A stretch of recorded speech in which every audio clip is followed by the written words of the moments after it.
If we could perhaps begin our annual statutory meeting. Can I welcome you all as President to the 2025 annual statutory meeting, and a particularly warm welcome to new fellows or those attending an ASM for the very first time. In order to allow as many fellows to attend as possible, as you know, this is being held as a hybrid event. And a number of you are here with us at the RSE, so thank you for coming. But a large number are also on Zoom. So when we get to the Q&A later, fellows joining online will also be able to ask questions. So please hold your questions until the Q&A, which will be after all of the reports are finished. We're also recording this meeting so it can be shared with any fellows unable to attend the meeting tonight. It's a real honour, as I say at the outset, for me to take over as President this year. This is my first ASM. I really want to thank my predecessor, Sir John Ball, for his service, and the former General Secretary, Professor Michael Keating, for their leadership and their dedication. Much of the work that's discussed this evening, in fact, relates to the period up to the 31st of March, which was under their stewardship. And I'm really deeply grateful for their contributions. And indeed, I think Sir John is online, is joining us online. So thank you, John, for your leadership and for your friendship, actually, in the run-up to my taking over office. Collaboration sits at the heart of the RSE's mission and the achievements we will discuss this evening. The strength of the RSE does lie in bringing together individuals from across disciplines, as well as our abilities to comment beyond Scotland's borders. And I look forward to many opportunities for collaboration in my tenure as President, and I look forward to communicating with you beyond this ASM, and indeed to informally chat to you after the ASM for those of you who are able to stay behind. So we're starting with the minute of the ASM that was held on Monday the 28th of October 2024. These were circulated with the other ASM papers in advance of today's meeting. Can I ask for any corrections to the ASM from last year? Don't think we have anything, and I know Yagan is monitoring for no comments online. Okay. If there are no comments, are we happy to approve them? Thank you. Are there any matters discussed within those minutes of last year's ASM which aren't covered elsewhere in our current agenda? Any other matters arising? No? Yagan, anything online? No. Thank you. Okay, let's move on then.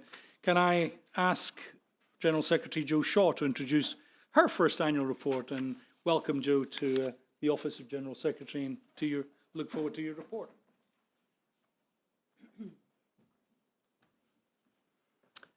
Thank you very much, President. And yes, my welcome to everyone who's in the room and is online.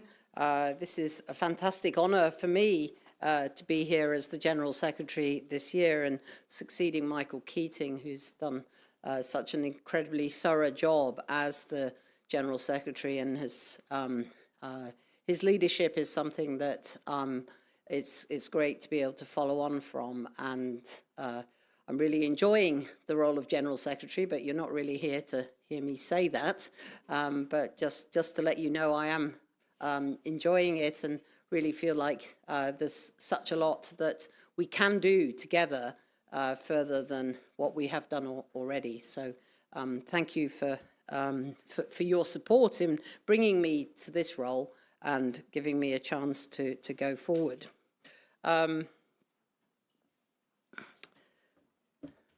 Okay.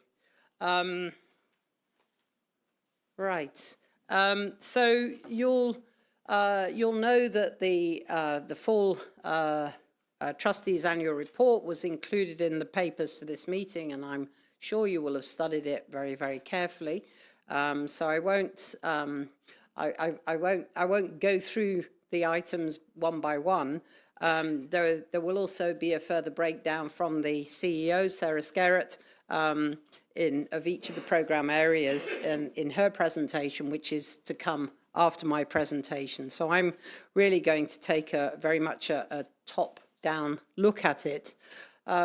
As noted on the slide, we have these 5 interconnected programs around economy and enterprise, education, international research, and policy advice. And each of the four first items are also covered by committees which are led by vice presidents. And we are very pleased that we've got a number of new vice presidents in their roles this year, but we're really talking about the role and the work that was done by the committees up to the 31st of March this year, rather than the work that we're taking forward.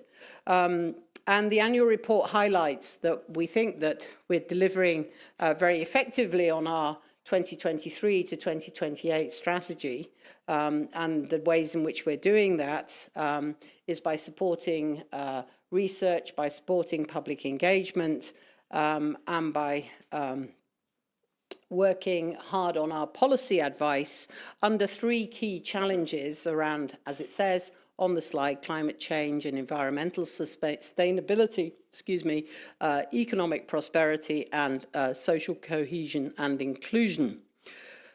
Also, you'll be able to read about most of these highlights in the year in review, which I think is an incredibly helpful publication produced within these walls that focuses on items such as the £3.5 million awarded to many hundreds of projects. And we do an incredibly thorough job of looking at these proposals that come in from academics. And academics do report just how game-changing getting those grants are. So it's an incredibly important part of the work that we do.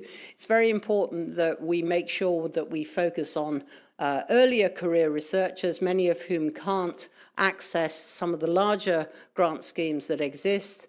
It's also important that we engage with all of Scotland's very varied higher education landscape. And of course, that work is done under the leadership of Anne Anderson, the Vice President for Research.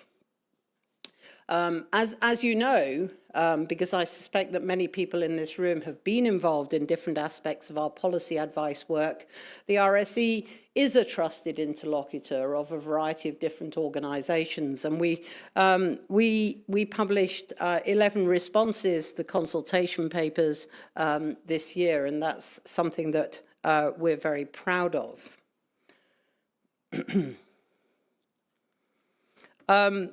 So many people also in this room will have been involved in, or will have attended, or will have delivered one of our many curious activities under our Festival of Public Engagement, and I think that's a huge highlight for the RSE. We do get quite a number of people who come through these doors for the first time, and we hope to make sure that they want to come back again in the future. In addition to that, just one item of work that I would like to highlight in particular, which was the work that we did as the Secretariat for the UK and Ireland Academies Human Rights Committee, where we acted as the Secretariat, and we did a tremendous amount of work focusing attention on particular cases around academic freedom, around academics who find themselves in situations of conflict. And I think it's work that we should be very proud of having achieved as Scotland's National Academy. So yes, I've already highlighted the year in review, and I particularly want in this context to focus on how this would not be possible if this were not Scotland's National Academy, where we have this huge contribution from fellows who volunteer their time and expertise across a massive span. We are quite unique in terms of our breadth as a National Academy, and that I think is something that we both need to be proud of, but we also need to curate and further develop to ensure that our impact is maximally effective. Sorry.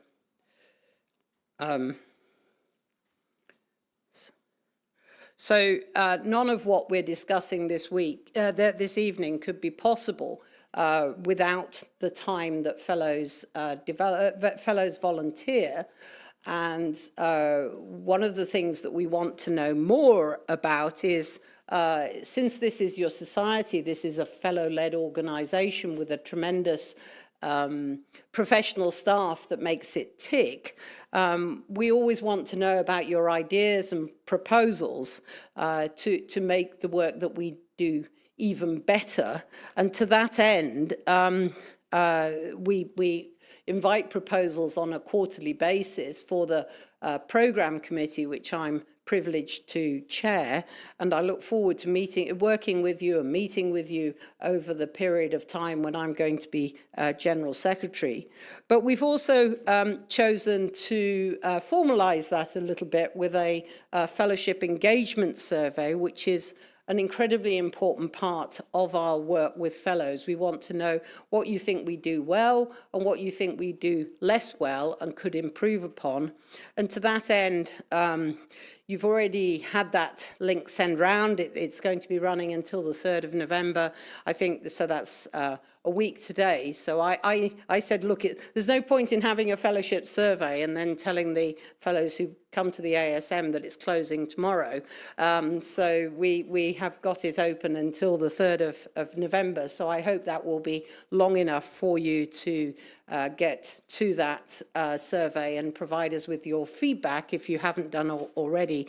Every single one of those comments that you make on the work that we do within the Royal Society of Edinburgh will be very carefully reviewed. Okay, so I think that's everything that I wanted to say as General Secretary, and I'm going to hand over to the Chief Executive.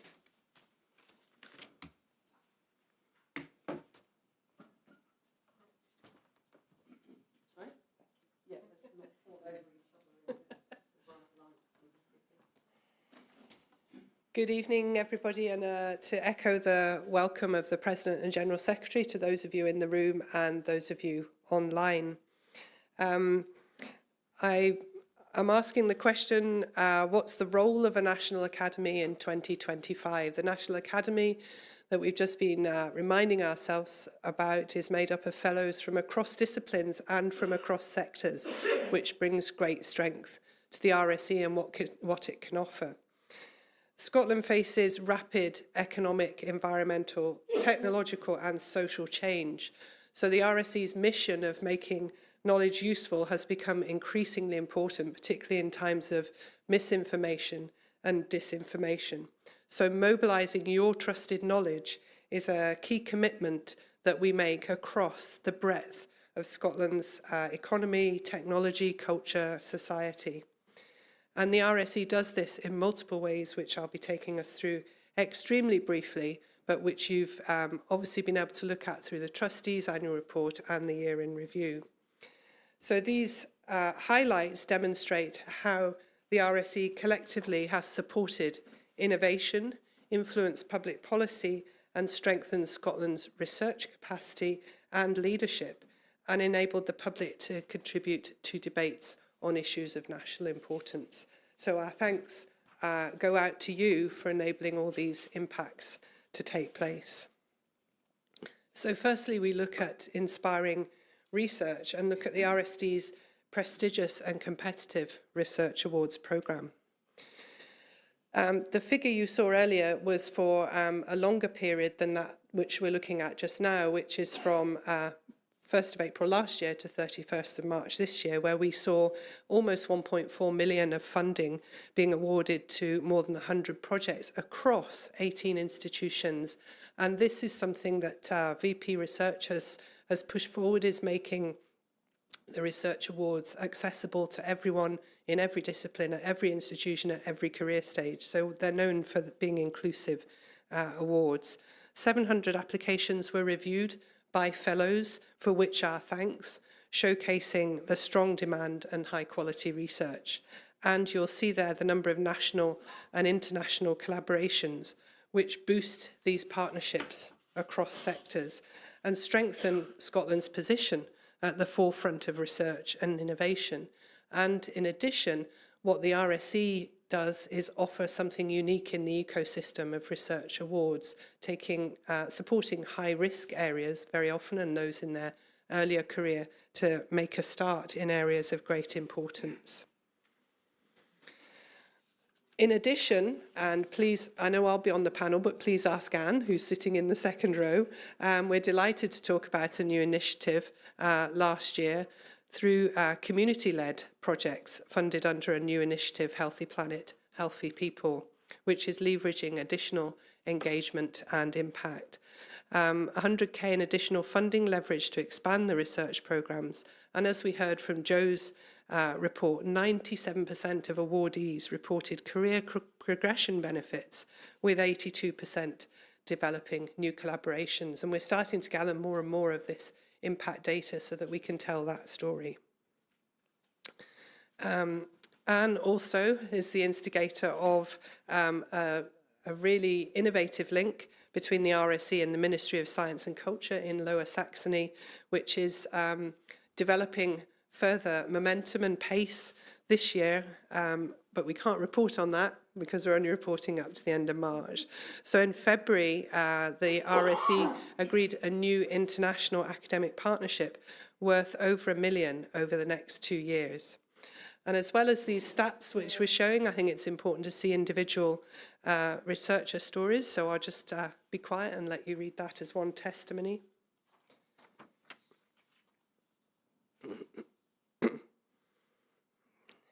And arguably, these stories from awardees demonstrate the impact of the funding in a way that complements the statistical data. And you can find more of these impact studies in the year in review and on the RSE website.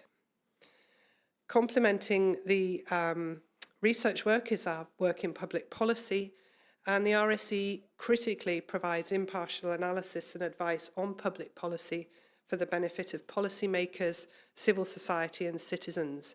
This includes responding to government consultations, parliamentary inquiries, and leading its own policy initiatives. And we have evidence that policymakers are increasingly turning to the RSE as a trusted source of information. And by translating your expertise as the Multidisciplinary and Multi-Sector Fellowship and also the Young Academy of Scotland members into accessible and practical policy advice, the Society has now positioned itself as a valuable resource for those navigating complex issues. And just briefly, some of our policy highlights. Your contributions have shaped debates on education reform, the third sector, assisted dying, and ethical literacy in schools. Many of these highly contentious and sensitive subjects which the RSE can convene around in an impartial and objective way. The Education and Skills 2050, Future-Proofing Scotland, came from the ethical literacy work with a long-term vision for education, and Janet Brown, our VP Education, is here this evening and can talk more to that. 10 principles were developed, which were actually handed to the First Minister and have been discussed in a cross-party way. The assisted dying debate was held in this very room, sponsored by Liam MacArthur, MSP, and again we were able to pull together a panel of fellows who have very different perspectives and allowed that debate to be carried out in a respectful way. We carried out the first House of Commons reception, and party conference fringe events have been held for the 5 political parties, which have extended the reach and awareness of the RSE. And I think I saw Ian Wall here. The widespread political and media engagement to the forestry, yes, he's on the back row there, giving a thumbs up, continued to call for reforms to reduce the damaging impacts of large-scale commercial tree planting, and that engagement continues. Moving on to engaging the public, a central part of our mission is to foster an informed and engaged public across Scotland on the important issues shaping society. This involves making scientific issues accessible to non-experts, encouraging public debate rooted in knowledge, and offering analysis on key policy issues to empower citizens to form their own valuable perspectives. We've had over 4,500 attendees at RSE public events. Over 60 events have been hosted on a broad range of topics, showcasing the breadth and depth of the RSE Fellowship. And you have delivered a programme of school talks and events to over 1,800 primary and secondary school pupils. And here's a quote from one of the contributors to the event. I hope you can read that at the back, okay? Yeah, good, thank you. So when we look at Scotland in its global context, the Fellows again have been able to showcase internationally. During 2024, Scotland's relationships with Canada, Germany, Ghana, Japan, Malawi, Singapore, Taiwan, and the USA were prioritised through Fellow-led Africa, Asia Pacific, and North America working groups. And here's just some examples that were delivered when Mona Siddiqui was the VP International, and now succeeded by James Nguna. So we've partnered with 33 academies worldwide in productive events and outcomes. We've connected with 90 plus international and over 150 Scottish stakeholders around matters of great international importance. And as has been highlighted, we provide the Secretariat for the UK and Ireland Academies Human Rights Committee of Academies, accelerating urgent case responses and defending academic freedom. Additionally, partnerships with Taiwan and with Lower Saxony, as I've just mentioned, have unlocked new funding. And we have it externally verified, if you like, that the RSE punches above its weight internationally, modest scale, but major credibility, particularly in the area of international human rights for academics. Moving on to communications, this work wouldn't be heard of unless it were for the efforts of yourselves, supported and enabled by the comms team who work across all the committees and all the activities that I've just highlighted and many more. The RSE website in the period from April last year to March this year has had 154,000 plus people visiting, with 500,000 views and almost 10,000 downloads from publications, advice papers, research awards, fellowship nominations and more.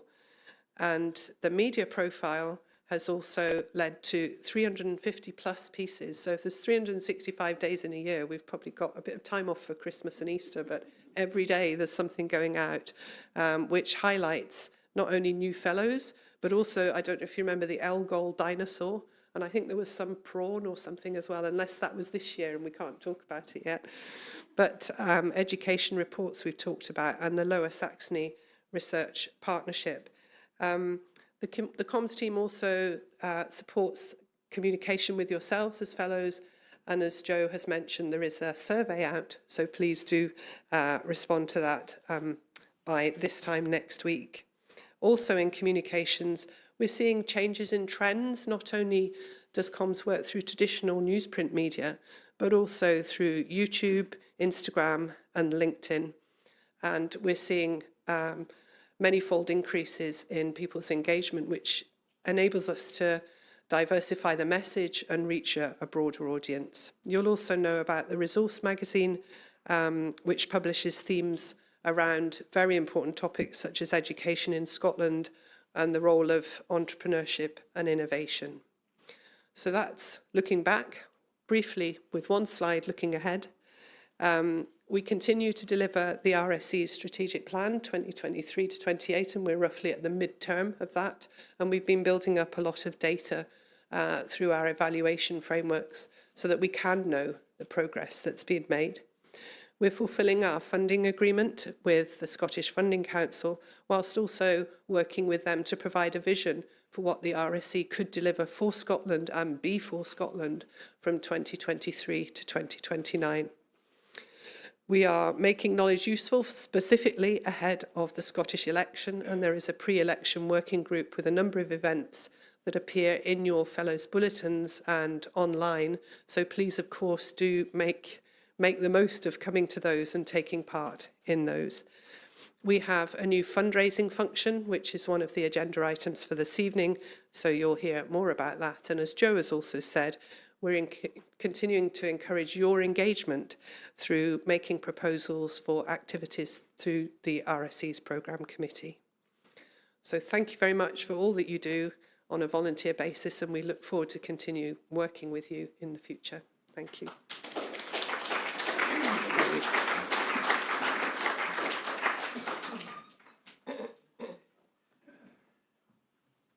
Can I now ask our Treasurer, Dr. David Hare, to join us? Thank you.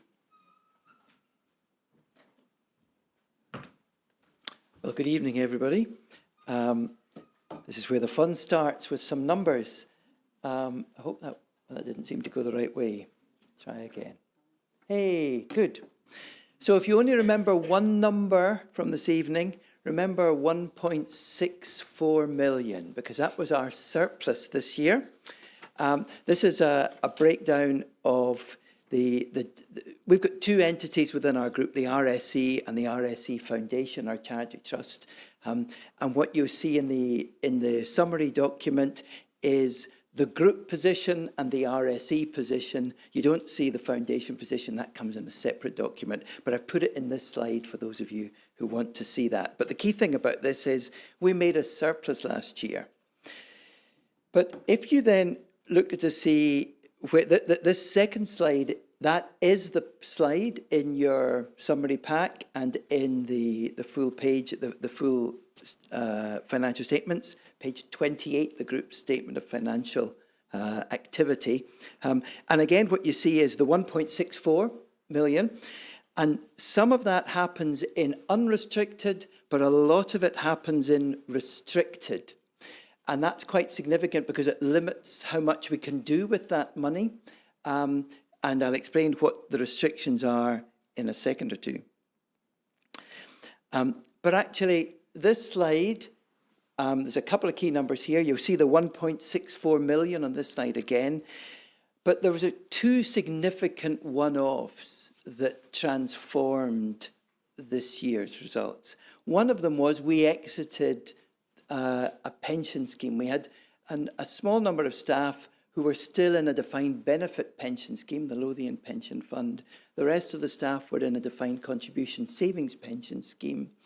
And because of interest rate movements and things like that, we were actually able to exit the Lothian Pension Fund without having to pay anything. A couple of years ago, the deficit was several million pounds, not billion, sorry, that's in a different life. So we'd been worried about that risk on the balance sheet, and so my predecessor had started this process off looking to see what could we do about this, and we were able to exit with a surplus. So 1.3 million of the 1.6 was actually coming from the pension scheme exit after costs. We also had a very generous legacy from a past General Secretary of the Royal Society, and when you take that out, then actually we had a deficit last year of 700,000. Now, that might feel bad news, but in fact it's good news because it's 400,000 less of a deficit than we were expecting. So the very last number there, 396, that's the bit, we're 396,000 better than we had budgeted for last year. Okay, if you want to know where all the money went to, then this is note 5. Those of you who like to follow the financial statements, that gives the breakdown of what was spent. And basically, we spent 5.76 million, which was a bit more than the 5.27 million that we spent the previous year. Now, in fact, most of that increase was to do with the one-off cost, because there was 300 and something thousand of costs to exit the pension scheme and to give compensation and this sort of thing. So actually, broadly speaking, you know, that 5.76 would have been 5.44, so like for like. So yes, it is a little bit more, and we're very conscious that we shouldn't be spending more money when we're running a deficit. but we had some important things we needed to do last year. One of them was the buildings feasibility study that I'll talk a bit more about later. Another one was we needed an extra member of staff to help with the new fellowship membership process. We also needed to fund some of the exciting research stuff, initiatives that Sarah's been talking about. So that's why our expenditure went up slightly, like for like. A picture will paint 1,000 words. That's the same stuff, but just put in bar charts. And basically the message from that is that we didn't significantly change where we were spending money. We just spent slightly more for the reason that I talked about, mainly to do with the pension scheme exit. Where did the money come from? Well, this is a slide that actually I showed this last year, and we now got one extra year in. And what you can see is at the far right bar, it's much bigger than the 2024, but mainly because of the two one-offs. So basically, without the one-offs, we marked time. That actually, I think, was good, because we were coming up to the start of the last financial year, we were kind of worried, were we actually going to get less from the Scottish Funding Council than we were expecting? And they've maintained our level cash throughout the 3-year agreement, despite all the pressures they've had. And so we're very grateful for that. So actually marking time, to me, actually was not a bad result. Those of you who've got excellent eyesight will see that the orange bar for commercial income is slightly wider into or higher, if you like, in 25 than 24, and that was because of additional venue hire at the fringe and things like that. And going forward, we're wanting that to be a bit bigger too, as you can imagine. So where does that leave the balance sheet? Well, this is the table that you see on page 20 of the financial statements. The key thing here is, if you look at the top number in the top row, we started the year with 32.6 million, and we end the year with 34.1 million of reserves. And again, a nice picture shows where these are spread out, and basically that's all in the restricted funds. And the reason why it's restricted is that the legacy had very specific conditions attached with it of what it would be used for, and that's why it went into the restricted funds. So basically, unrestricted, broadly speaking, marked time. And what we're wanting to do, looking forward, is to start to grow unrestricted funds so that we can actually spend more on the value-adding activities that we have. Now, this time last year, I bravely put up, this wasn't exactly the format of the slide, but I put up a slide of all the things we're going to do financially related over the next year. So I felt I should report back. And I think it's a pretty good report card that we can give our colleagues in the RSE and Council and the different governance committees that all work together. In terms of the cost control culture, yeah, I remember I had that we were significant. Our budget deficit, actual deficit was 300 and something thousand lower than we'd budgeted. That was thanks to cost control. 315 of that was spending less than we'd budgeted for. So that was appreciated, the control and the rigour being put in there.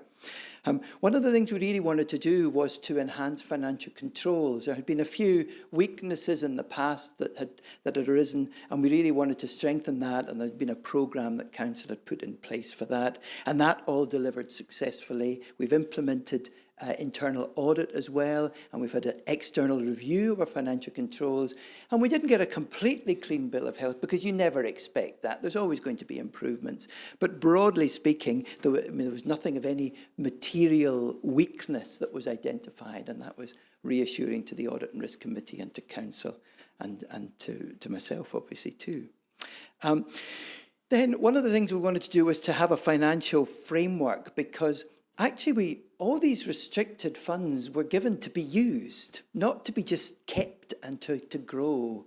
And so we put in place a framework to start using some of them in a controlled way. And I call them my fiscal rules, which is probably an abuse of the term, but Joe puts up with me as General Secretary on that. But the key thing here is that we're trying to build a sustainable framework to reduce the, if you like, daily deficit that we've been running. We call that the general fund. Our deficit I'll show you in a second, is budgeted for 330k negative this current year, but Council have set the expectation, and it has been received by Sarah and her team, that it will be 150k, no more than that in the next budget, and then it will be eliminated in the following year. Partly the way we'll do that is by cost control, but a large part we'll do it through fundraising. It's lovely that Andrew Grant, our new head of fundraising, is here, but we'll hear more about from him in due course. And then the feasibility study, that was something that contributed to our deficit, spending money on that, and I'll tell you more about where we've got to on that in due course. But just to finish off, in terms of the budget, actually, the group operating deficit the group operating was a surplus this year, 1.64, so that was one number. So if you only remember one other number besides the 164, remember 2154, which is the negative. So we're actually deliberately going to run a massive operating deficit this year. And the reason for that is, you'll see that on this picture here. The reason we're wanting to run it is that we want to deliberately use the reserves that we've been given in the past. Now, this time last year, we'd actually already agreed a certain amount of that. That's the 488. That's basically the cost of the Lower Saxony research. We've got a Research Leadership Awards programme as well, and we had some other initiatives too that Council had agreed we would use from different ones of the reserves. What we're actually going to be doing is using more of money that was given to fund research that we've not been using that much, because we've been using it to fund PhDs, and that scheme has been winding down. So now we're going to be using a fair amount of the Caledonian Research Foundation to fund research over the next 3 years. Now, this funds 11 million, so spending a million of it this year is not sort of blowing it in a oneer, but it is what Council felt was a sort of a meaningful amount to show that, and the foundation who run this fund for us, they were very keen, the foundation board, that we start to use this money more. So, but whenever you use money that you've already been given in the past, that becomes a deficit through your operating figures, you see. So that's why I'm warning you about that. Then we've got the 330, that is the genuine deficit where we are spending more than we can afford. But we don't want to stop suddenly, particularly in a year when we're trying to put our best foot forward to Scotland and the Scottish Funding Council. So that's why Council's happy that we run 330 of a deficit this year, but it's got to be a lower deficit the following year and be eliminated in the final year. And then we had extra money from different designated funds and restricted funds where we felt, let's allow the programme committee that Joe's talked about, to be able to fund the good ideas that come up from fellows. And that's why there's now money put aside for that. We didn't used to do that, but we've done that in the budget, and it's proving a very helpful thing. So, for example, some of the work being done in advance of the elections next year, that's being funded by that 250k. Okay, and then looking forward, so you can hold me to this next year, we're all spared. We want to really adhere to these financial fiscal rules. We've got to really tackle this deficit and follow through on that. So we've got a continued focus on cost control. Fundraising is going to be really key to business as usual, as well as to the building. We've reviewed some of the reserves, but not all the reserves. So we want to work through the rest of the reserves to think, are we using the money that people gave us in the past effectively and in line with what they wanted us to do? So that's some work to do that. We also need to think about the VAT position, that these sort of technical things about which bit, any money that the RSE spends, we lose the VAT on it. Maybe that's not a particularly, we contribute the VAT to the Exchequer. But whereas the RSE Foundation is VAT registered. So actually, do we have the right things going through the different entities is essentially what that's about. And then there'll be a bit more work on the buildings, but I'm going to tell you about that in a wee while, because you're going to hear from Tariq Durrani, our Fellowship Secretary now.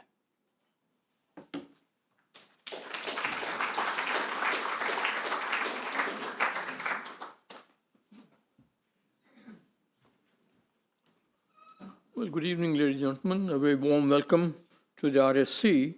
I'm going to cover two real aspects of the Royal Society of Edinburgh's fellowship, to give you a snapshot of what the fellowship looks like, address some measures, parameters that we've been monitoring in terms of its performance, and then later on touch upon how we are progressing with the new process of electing fellows for this year. So this current fellowship as it stands really looks at the distribution over the period in terms of numbers over the four different aspects of division, divisions. The A division represents life sciences. Division B is concerned with physical, engineering, and information sciences. Division C is arts, humanities, and social sciences. And finally, Division D is business, public services, public engagement, and the practice of the creative and performing arts. As you can see from there, a significant number of fellows really belong to the two divisions A and B, whereas over a period of time, numbers in divisions C and D have been growing. The expectation is that over a period of time, we should have a reasonably balanced portfolio of fellowship in the four divisional aspects.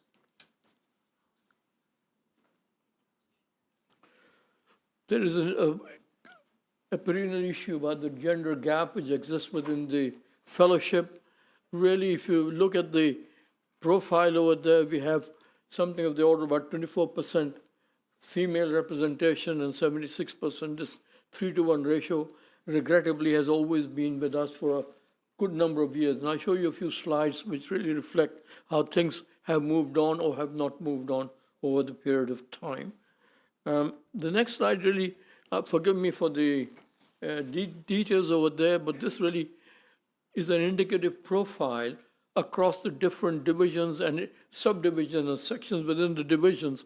And you can see, other than the leadership in the public sector, D2 and D3, so D2 and D1, the proportions between male and female fellowships has more or less remained static, a 3-to-1 ratio.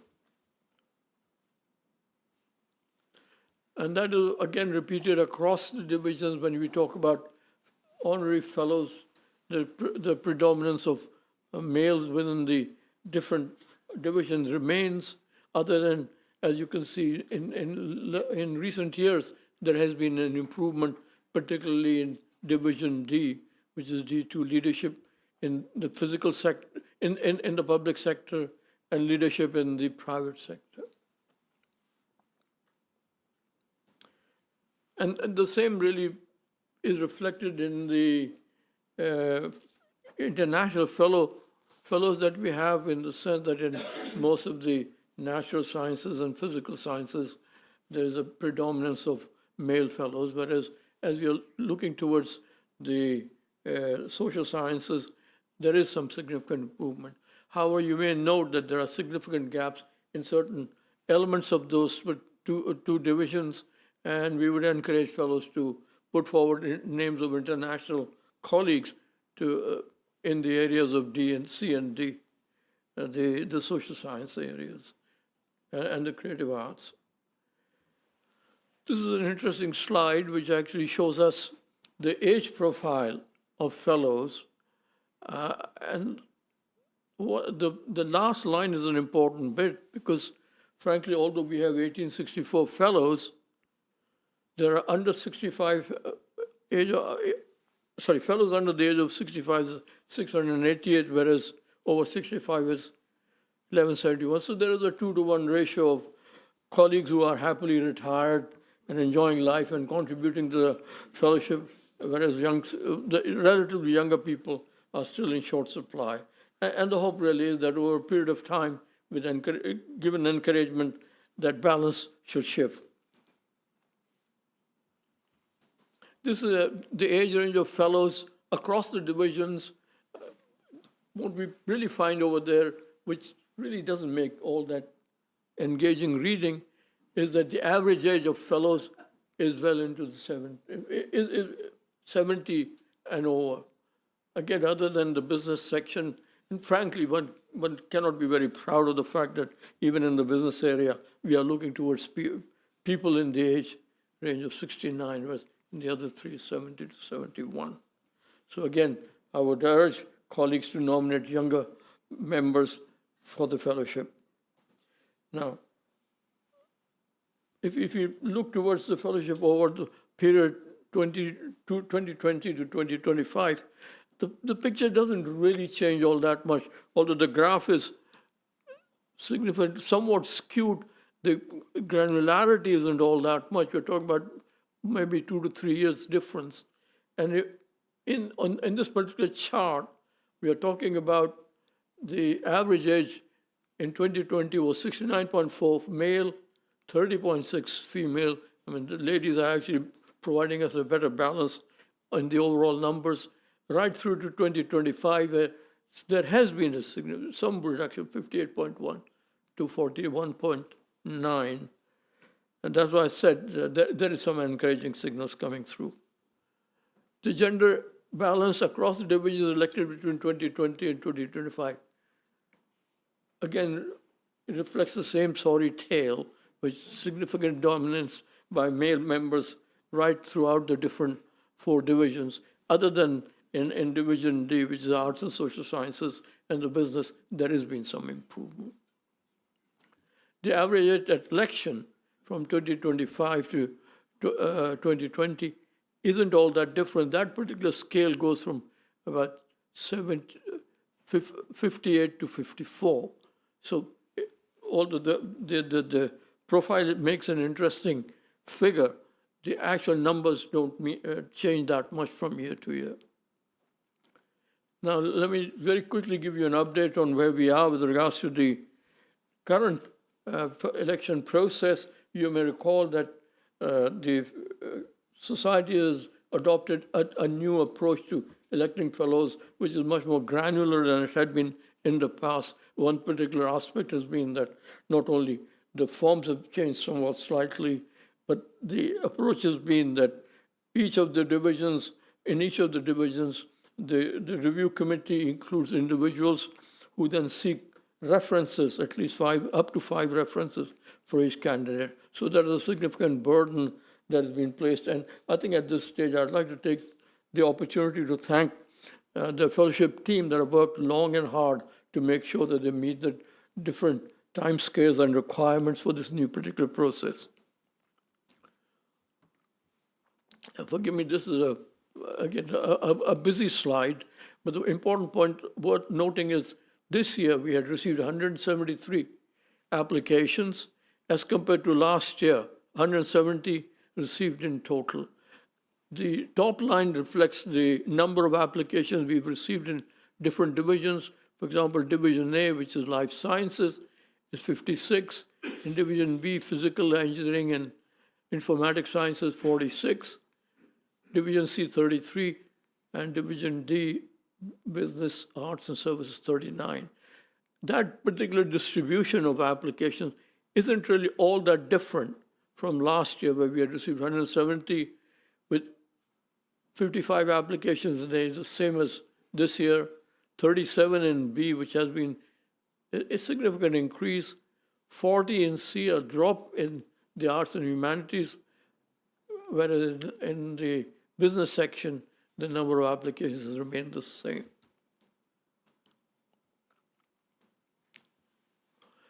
This really just gives you a timetable of where we are with regards to the new process.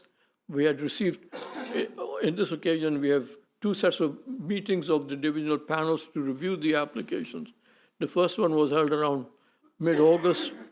The references were sought throughout the period from 17th October, 15th September to 10th of October for all the shortlisted candidates that had been identified in the first round of meetings. Next week, there's going to be the second divisional panels, which will then look at the references that have been received, and then out of those references, they will review the applications and finally provide a final ranking of all the shortlisted candidates. In November, 19th November, the fellowship committee will receive the ranked candidates from the different divisions and then look towards identifying 40 nominations that'll go to the ballot. And then by 3rd of December, we'll go to the council for confirmation of the results. One final point, I think this comes from a query that was raised last year, just to bring to the attention of colleagues that there has been a record that the Royal Society maintains of fellows that have passed away. So from 17 October 2024 to 27th October 2025, there have been 22 deceased. Nobody has resigned, and one individual has changed from normal fellowship to become an emeritus. One of the points that is worth noting is that in previous years, common reasons for resignation included unable to contribute to the RSE, no longer using the title of cost savings. In this particular institution, there hasn't been any resignations. There have been a number of applications seeking reduction in the fee, but that's something that our distinguished colleagues from the finance are looking at. So that's it, Mr. President.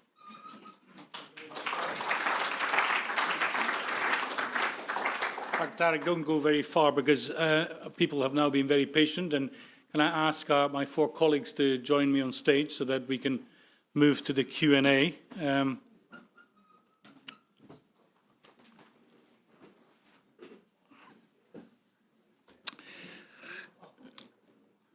Now, as I said, a number of fellows are joining us online, so in order to allow them to hear what is actually being discussed, could you, if you are in the room, could you put up your hand and wait until you have a microphone before speaking, so that those who are online can hear you.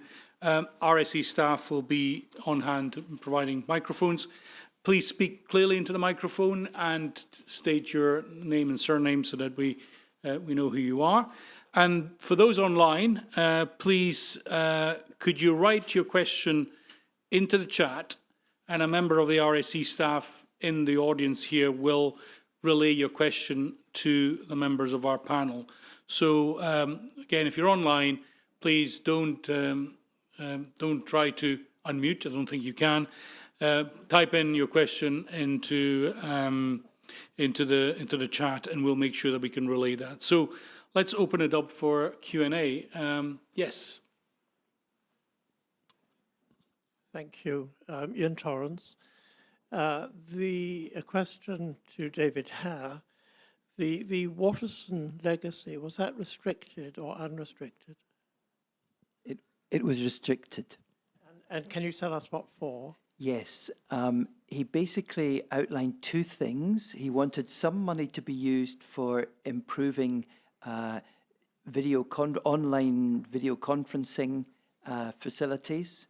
And then he wanted the rest of the money to be used to, if you like, foster cross-discipline thinking rather than siloed research. So he didn't want to be funding sort of deeply single-issue projects. He wanted to get back to almost the Enlightenment sort of pan-discipline thinking. Thank you very much. Yes, there's a question further, just one row behind you. Thank you, Ailsa Henderson. My question is for Tarek about membership and the gender gap in membership. I had a couple of questions. One is, have we done any research to know whether the gap in our fellowship relates in any way to the gender gap in different professions or different departments? So I'm wondering, is the professoriate equally skewed? And I guess related to that, do we know anything about the application process? So is this enduring gender gap in part because women are less likely to put themselves forward as members, in which case that tells us maybe we have some work to do? Or is it because having applied, they are less likely to be successful in their application? So what do we know about the data? Well, I can tell you very clearly as far as the last point is concerned, having applied, the process is totally fair and totally impartial. So there is no bias in that. Sorry? I'm sure we would all wish it to be so, but what do the data say about whether women are less likely to be successful when they apply? Do we have the data to hand? We need to Terry? gather more data, I think, to answer that. I think it's a very fair point. I think we do need to gather more data to look at the pipeline and to match, to benchmark against the wider populations, which is the point that you're making. Yeah. Thank you, Ailsa. And if I can add something to that, I mean, certainly as far as groups A to C are concerned, we should be able to get quite good data from universities if we wish, because they'll have, you know, they can give us the gender breakdown. It'll be more difficult for Group D, but but that's a very good suggestion. And can I make the wider point here? This is the first year in which the new process has been put in.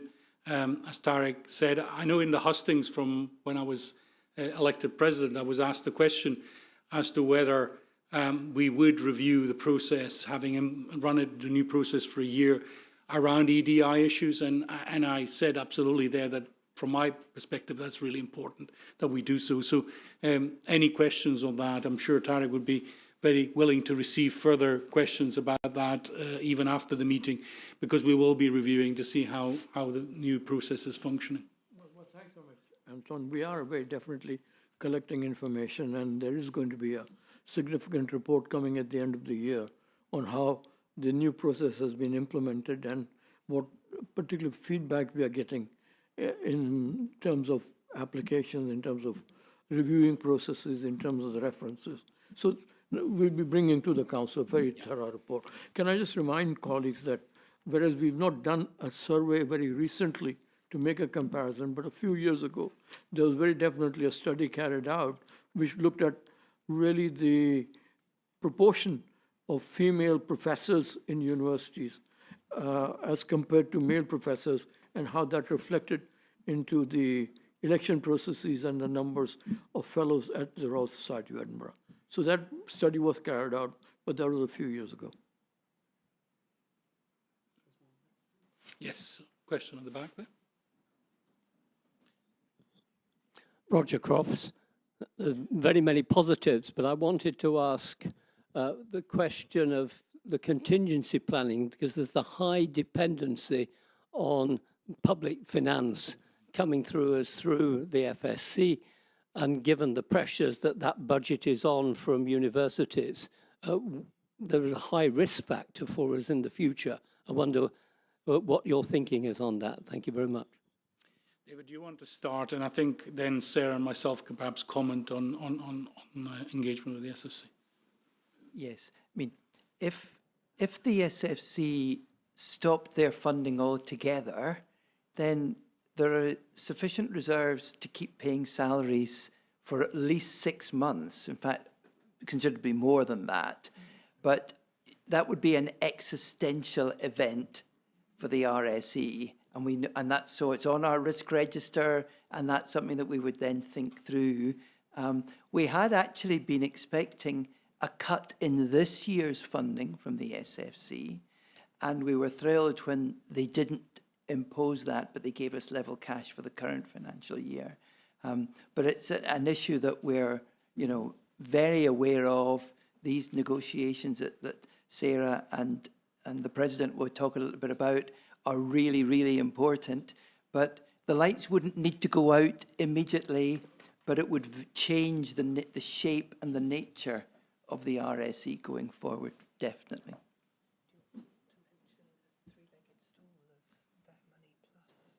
Yes, okay. We colloquially talk about our three-legged stool of funding. At the moment, it's not particularly level, because one leg is the government funding, the SFC funding. Another leg is commercial activity, and then another one would be donations and legacies and things like that, and fundraising obviously as well. So maybe that's almost a four-legged stool. But we kind of think of the money that we can generate ourselves, the money that we can fundraise, and the money that we can receive from the SFC. And so that's why we've got the fundraising initiative to try and build that up. That's why we've been speaking to a number of people about the possibility of legacies in the future, and why we've been building our commercial income and looking at how we can use the venue better. So we're not sort of sitting thinking, oh, well, one day it's going to be awful. We're trying to improve the position as much as possible. But we're in the fortunate position that because of the generosity of fellows and others in the past, we've got a significant buffer there to give us time to adjust to any dramatic change in the SFCE support. Thank you, David, and thank you, Roger. One of the conditions of funding, in fact, in the current year's agreement was that we would place more emphasis on diversifying our revenue sources. And indeed, when I presented to their board last year, I talked about, I think, the three-legged stool at the time of their money, raising money, and our reserves. And that's been encouraging for them to see that we've taken that seriously. And you'll hear later in this meeting of our new head of fundraising and the strategic approach that the President and Andrew Grant are taking, obviously with the support of fellows. By way of interim encouragement, in discussions that Anton and I have been having with SFC, they are keen to progress with us ideas around a 3-year agreement. You may know that before it's been a 1-year rolling agreement. So although it's signed for 3 years, you have to go to board approval every year. What they're aiming for this time is that it's a 3-year agreement that obviously has a financial review at the end of each year, but isn't subject to the same retendering process, if you like. And what's exciting about that is that they're also asking us to think bigger and to think, what is the RSE going to deliver for Scotland in the next 3 years? And that's then delivered through programmes, successor programmes, we might call them, from the work that we've been doing with them since 2018. So it's invigorating for us that they're challenging us and saying, what benefit do you bring to Scotland? What impacts are you making? How can you demonstrate that nationally and internationally? And therefore that gives them greater confidence in continuing to invest in the RSE. So one final point, Anton, if I may, the work we've been doing on with Evaluation Support Scotland on mapping our impact on logic models, on evaluation frameworks, is bringing that discipline so that we can actually start to generate data that say, with your money, SFC, with public money, we can show these impacts for the benefit of Scotland's public and Scotland on a global stage. So we're able to close that loop. We still, need to get better at it, but we're certainly much further along than we were a couple of years ago. And that gives the SFC greater confidence in investing. And I don't think I've got anything to add. I think David and Sarah have covered it well. It's an important part, but I would add one point that we're not unique amongst national academies to get public funding. If you look at the London-based national academies, they get funding from the relevant ministries. So there is an argument for governments through the funding council in our case, or through funding agencies to do this. So, but we'll keep you updated. Jagan, I know you've got online questions, so perhaps turn to you next. Thank you. So there's 2 fellowship questions, so I'll deliver them if that's okay. So first from Petra Wend, which is looking at the distribution of fellows, little progress has been made re the distribution of men versus women. However, I also sense even fewer new members come from new universities. Is that correct? And if so, is this something that you're looking at under diversity? And the other fellow-related question is from Douglas Hutchison. Will the review of the new fellowship process involve those who have proposed prospective fellows, or just be amongst the fellowship committee?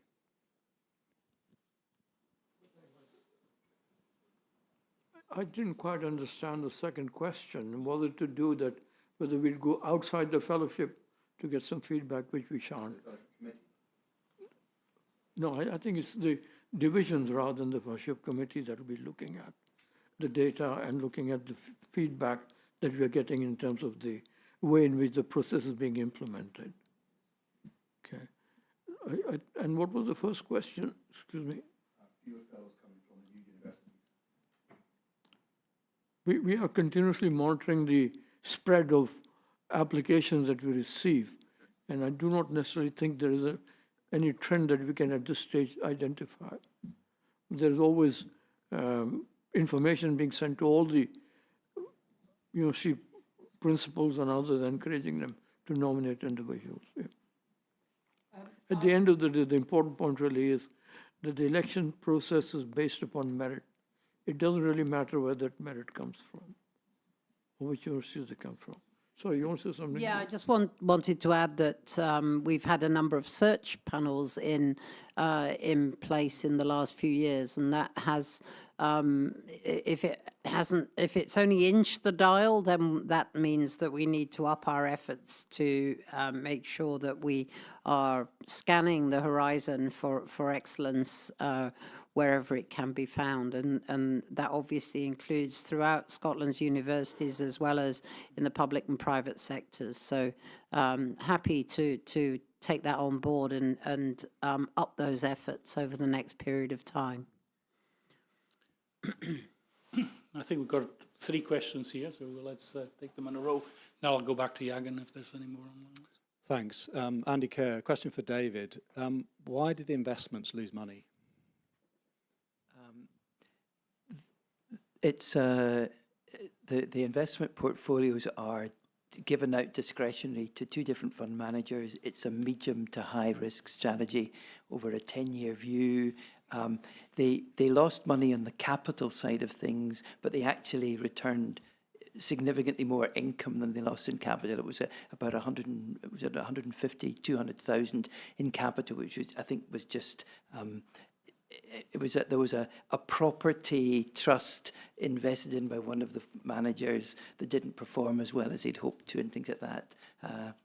But in general, we take, so that we didn't view that as being a disaster, if you like, at the investment committee. We're not trying to maintain capital every year.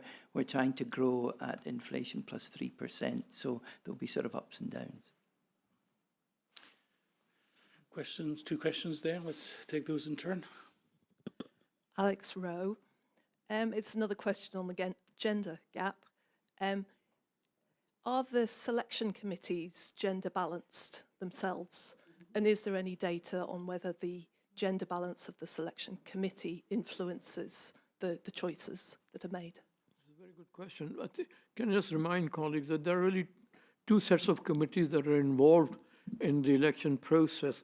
One is called a search committee, and that is looking at DEI, and again, it is addressing the issue of making sure that candidates from as widespread a spectrum as possible are elected to it.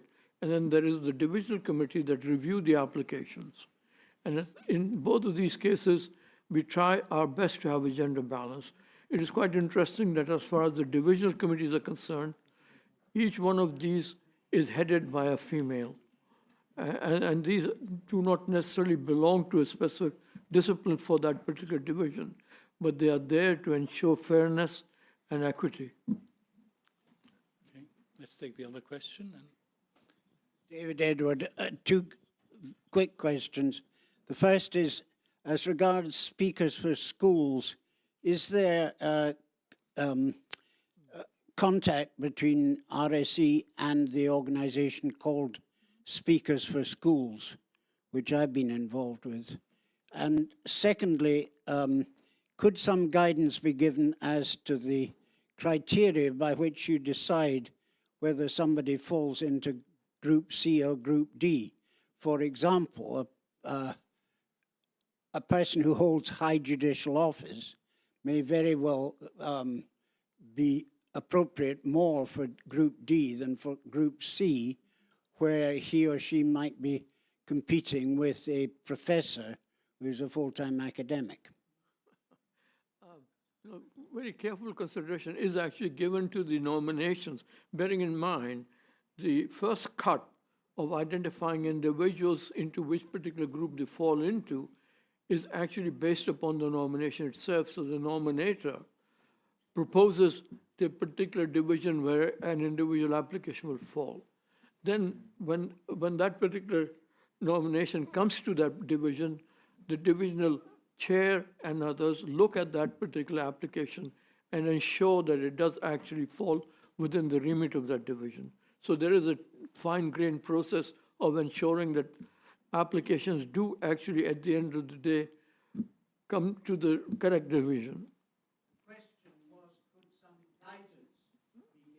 There's a huge amount of guidance actually included in the paperwork or on the site, giving guidance in terms of the way in which particular divisions operate, the particular areas that are covered, the examples of individuals that have been elected from those divisions.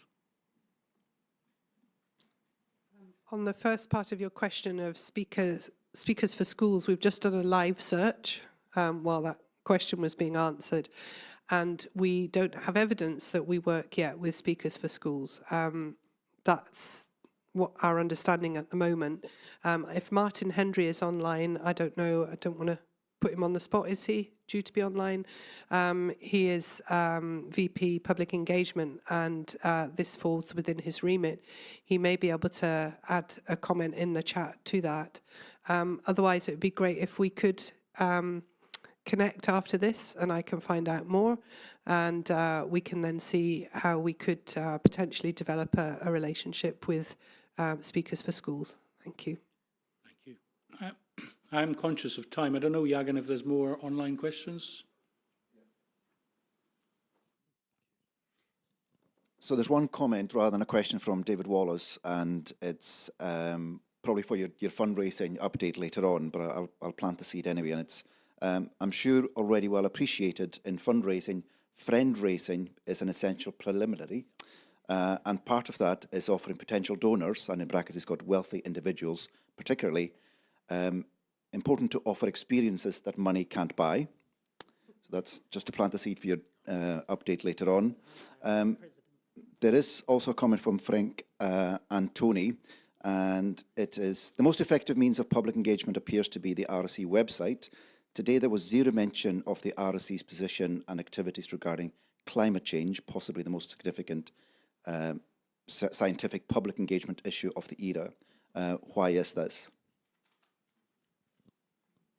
Specific question about content on the website, rather than the fact that we do engage with climate challenge related work. There was zero mention of the RSE's position and activities regarding climate change, and it is to do the website. So that's an action to take away. We can go and explore that, and thank you for pointing that out, because fellows and Yaz are very heavily engaged in this, including through the environment community of interest. So we'll take that away. Thank you. Sorry, and just very quickly, Douglas Hutchison has offered to help with the review of the fellowship process. There is also a comment from Martin Henry, if that's okay, Sir Anton. Please. In response to Sarah's call. So Martin Henry, the VP for Public Engagement, has said, I would like to find out more about Speaker for Schools. I'm not aware of any current connections, as Sarah said. We do coordinate with other institutions such as the Institute of Physics and other STEM learned societies. However, so far there is certainly scope for further partnerships. Thank you. Conscious that I don't want to stifle any further questions or comments, but and that I will also slightly running behind schedule. So if there are no urgent questions or comments in the room or online, I think we can probably move on. Can I thank colleagues for taking the Q&A? And that takes us next to the Building Working Group update, which again, David Hare is going to present on. Thank you.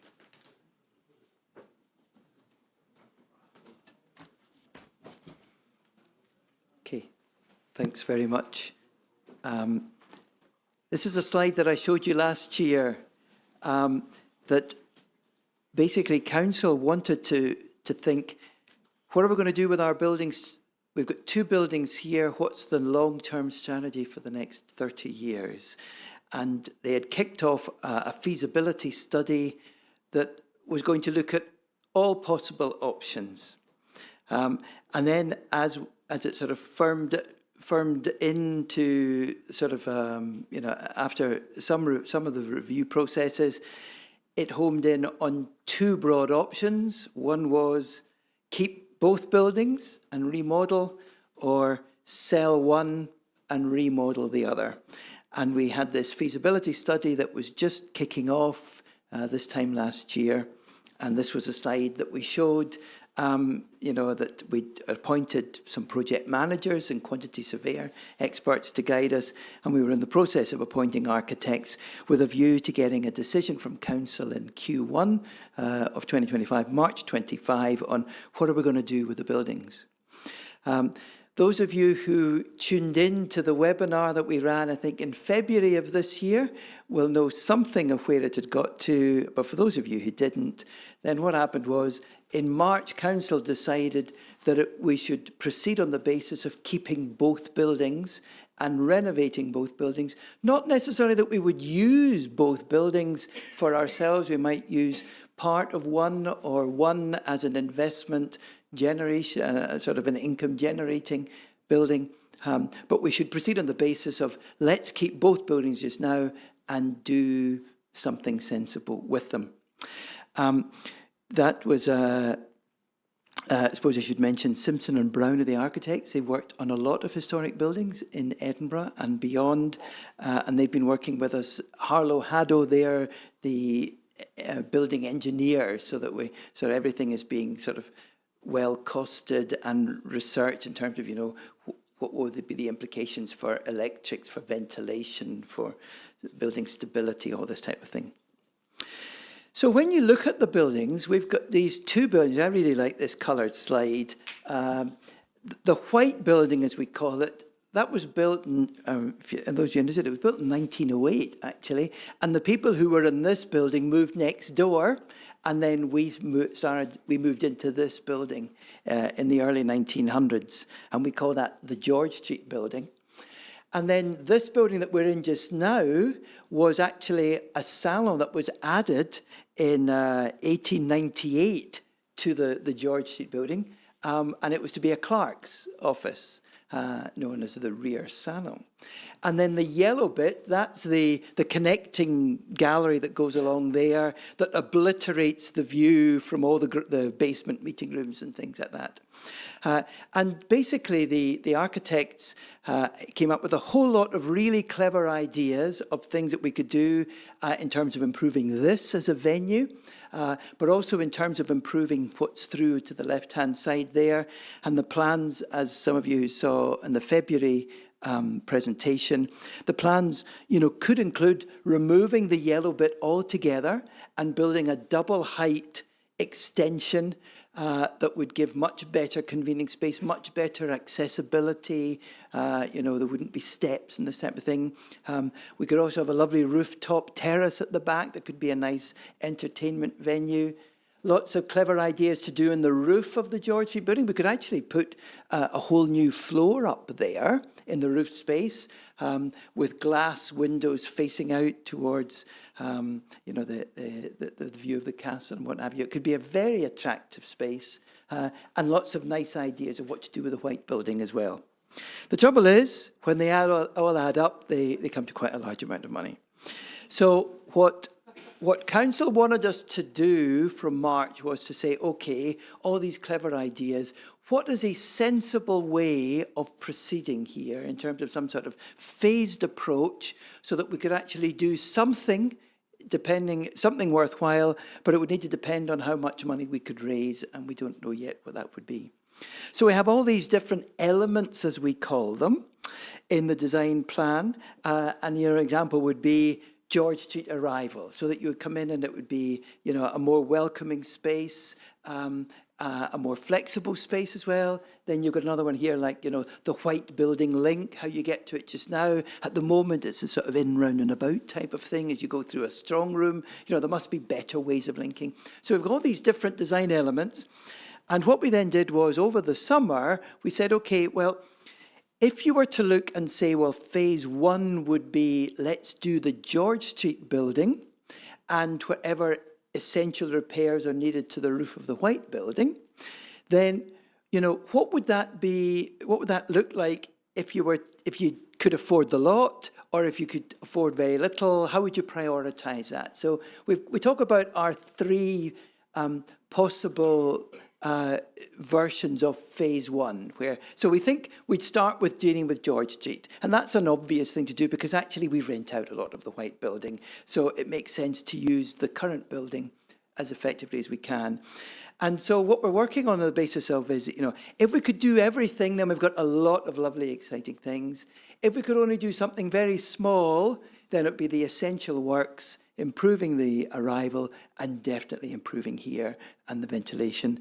And then part is somewhere in between.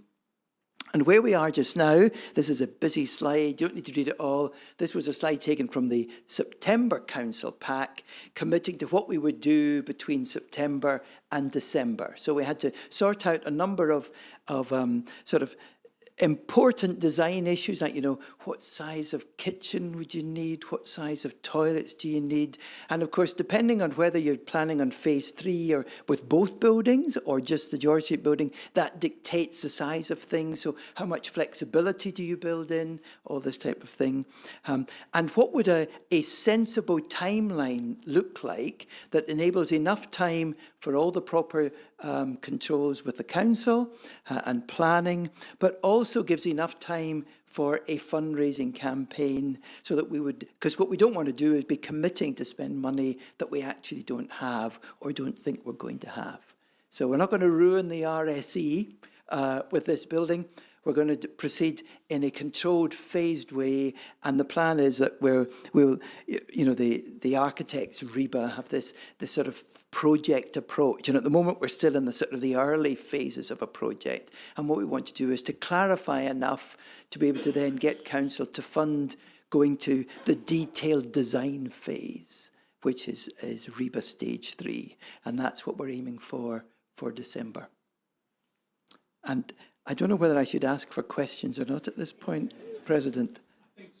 It would be good to cover any questions now. Okay.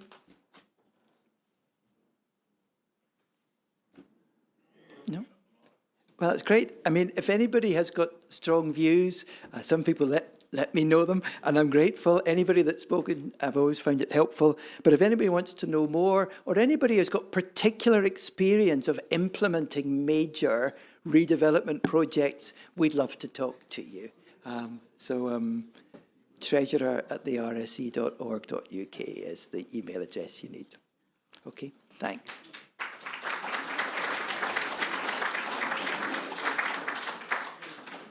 David, thank you so much for that. That's a really useful update. And as David says, we're moving through at pace some of the early stages, so you'll hear more about it. Can I now ask Andrew Granter, as our new head of fundraising, to join me on stage? We're going to be doing a bit of a double act for this, Andrew and I, so we'll run through some slides for you. And I'll start and then hand over to Andrew. So what we're planning, as it's already been trailed 3 times in this ASM. We are planning a fundraising campaign for the Royal Society of Edinburgh, and we are entering an exciting new chapter. The plan is to build on 250 years of progress and ambition. And actually, David Wallace in his question earlier hinted at it. You don't run fundraising campaigns in a vacuum. You don't run them on the basis of, well, some people must have money out there, let's go and get it. You run it on the basis of what your strategy is, you run it on the basis of what your vision is for your organisation, and as David says, it's all about friend-raising. And indeed, those who are fundraising professionals will know that actually fundraising is part of a much wider development strategy. It's about developing the organisation. Indeed, using American parlance, often the talk is about having an integrated advancement strategy. It's not just about fundraising, it's about linking this up to all the outward-facing activities. So we've had a couple of years in which we've been thinking about our fundraising and what we can do in this space.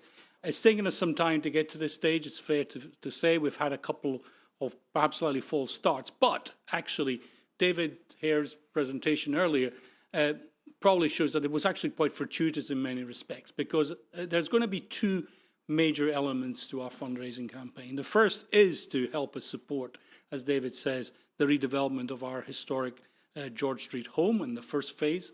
And the second one, equally important given the discussion we had earlier about our resourcing, expanding and enhancing our programs, which are what gives us that reputation as a national academy. And those 2 a capital fundraising and a revenue fundraising are both equally important, of course, and to some extent, different donors will want to do different things.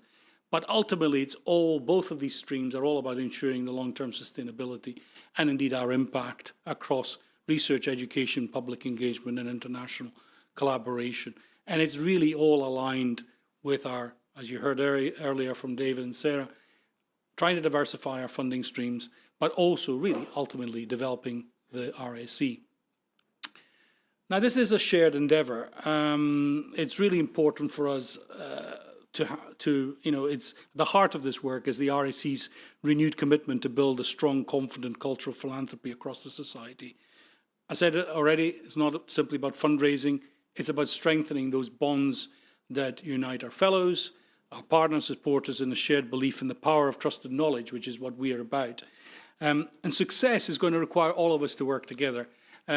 People in this room, fellows, some of you may be willing and able to contribute directly to our fundraising, but it's not just about that. It's about opening up your contacts, helping us. It's a collective effort. There's no way in which fundraising in any organisation, and having done a similar exercise in my, I should say previous employer, I suppose they no longer employ me, I'm still associated with my previous university, having led some of this work there, it is genuinely a collective effort. You don't know exactly where the most important links will come. So the networks, the expertise, the influence of you, our fellowship, is going to be absolutely important. They are our greatest assets at the RSE.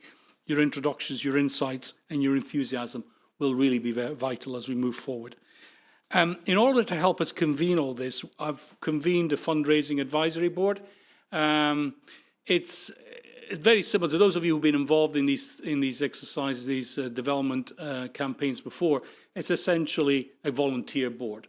Some of the members will be internal because they are office bearers or they have knowledge of the society, but some of them will be experts from the outside. Some of them will be those who have already agreed to support us or can help us in our support. So it's genuinely a board that will provide, as the slide shows, strategic advice. It will open doors, will give us connectivity, but it will also ensure integrity, ambition, and excellence, and act as critical friends. This is for myself, for Andrew, and others involved in this exercise to hear, how we're doing, what opportunities should we be following, and to lead this important area of work. We've appointed Andrew Grant, and who's already been name-checked about 4 times. Andrew has great experience in the area of fundraising. He has quite. I'm sorry, I'm going to sort of make you blush here. But you have experience in both the education sector, but also the arts and culture sector, which is actually really important. And so that Andrew brings a wealth of experience and success to this. We've also, of course, developed a robust strategy and campaign framework, which Andrew has been discussing with myself, with the other office bearers, and which has been presented to Council as well. And we've been, it's been guided by very clear priorities, strong governance and shared ambitions. And as I said, those two twin tracks of capital fundraising and revenue fundraising will be there. But of course, we still have to build a team. And I'm going to hand over to Andrew now, who's going to tell you a bit more about his plans to do that. But we are, I think, getting to the stage where the fundraising campaign is beginning to roll. Andrew, over to you. Thank you, Anton. Firstly, just to say it's a real privilege to be here at the RSE at what is a really pivotal time. I mean, over these first few months, I've really been struck by the warmth of the welcome that I've had from both fellows and colleagues alike. And I can really sense that there's an enormous pride in what the RSE stands for and a deep commitment to ensuring its continued success. And as a fundraiser, to arrive somewhere and to sense that, that's a really wonderful thing. As Anton mentioned, the campaign we're developing will support both revenue programmes and our capital ambitions. On the revenue side, it will strengthen our work across research, education, public engagement, enterprise, and our international collaboration. Trusts and foundations are going to be really crucial to that income stream, and I'm already in discussions with some across Scotland about that. Obviously, at the same time, and running alongside that, we're going to advance the capital ambition and underpinning the plans for the renewal of this incredible building. We want to ensure that we remain welcoming and accessible and an inspiring space in the future for ideas and dialogue. My initial focus in the last few weeks has been about building meaningful relationships with individuals and organisations and trusts and foundations who share our vision, people who believe, as we do, that knowledge has the power to transform lives. My aim is to align their philanthropic aspirations with the areas of our work, really to where their support can make a tangible difference. So creating partnerships that are going to be purposeful and long-lasting as well. Also, obviously, we've touched on there about embedding a culture of philanthropy here. That's a really, really crucial element of what I need to do and what everyone needs to get involved in. I think creating a culture of philanthropy is about celebrating giving it's more than transactional. It's really an act of partnership, and I think that's where we need to get to. That means ensuring that every supporter at every single level feels connected to the impact of their generosity. And we're developing clear strategies around stewardship and engagement and supporter communication so that we can ensure that as we build momentum, our donors feel really valued and informed and inspired, not just thanked, more than that they feel connected to our journey and they are a part of that. Obviously, philanthropy here is not just about financial giving, and I think it's about the shared belief in the power of knowledge and collaboration, Scotland's potential to lead with ideas.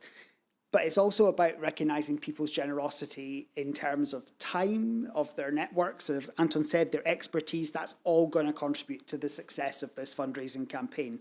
And by embedding that culture across the organisation, we're creating the foundations for long-term sustainability. Because as much as we're building towards a campaign, we need this to be a sustainable income stream for many years to come into the future. So it needs to be, philanthropy cannot just happen on the periphery here. It really needs to be embedded, and it needs to be woven into the sort of the who we are and how we work. Obviously, I've already met quite a few people. I really want to meet more people. I want to hear from you about your ideas, learn from your experience, and explore how we can work together to really ensure a successful campaign. Obviously, we're in the quiet phase now. We're not quite ready to launch into the public phase. That will happen as we move into later in 2026. But really, your insight and your advocacy, your networks, they are going to really be absolutely crucial here. And it will only be through a collective effort. That will depend on a collective effort and the enthusiasm of everyone to ensure that this is a transformative campaign and that it really is successful. So we do have a lot of ambition. It's an ambitious road ahead, but I'm confident that it will be transformative. I'm very happy, obviously, I'm here afterwards tonight, and questions we are happy to take, but also please do reach out to me. I would be delighted to meet. I'm always happy to meet people. I'm always happy to hear your ideas around fundraising and to make those connections as well. Thanks, Andrew. As Andrew said, we're happy to take any immediate questions here if there's any burning questions, but we will be hanging around afterwards for you to talk to us. But if there are any burning questions, please don't hesitate to put up your hand now. Great, thanks very much, Andrew. And that takes us pretty much to the end of the meeting. Is there any other business? Yes. Sorry, Anton, I'm just going to hide up AOB. There were a number of questions about gender and institutional diversity. I chair one of the search committees. If you want to find me in the reception, I'm very happy to answer some questions. Thank you. That's very helpful. That's a very helpful remark. Thank you. Any other AOB items? If not, can I thank all of you attending here in person, and there's a reception in the Welcome East, and thanks to all of those of you who've joined us online, and thank you all for coming.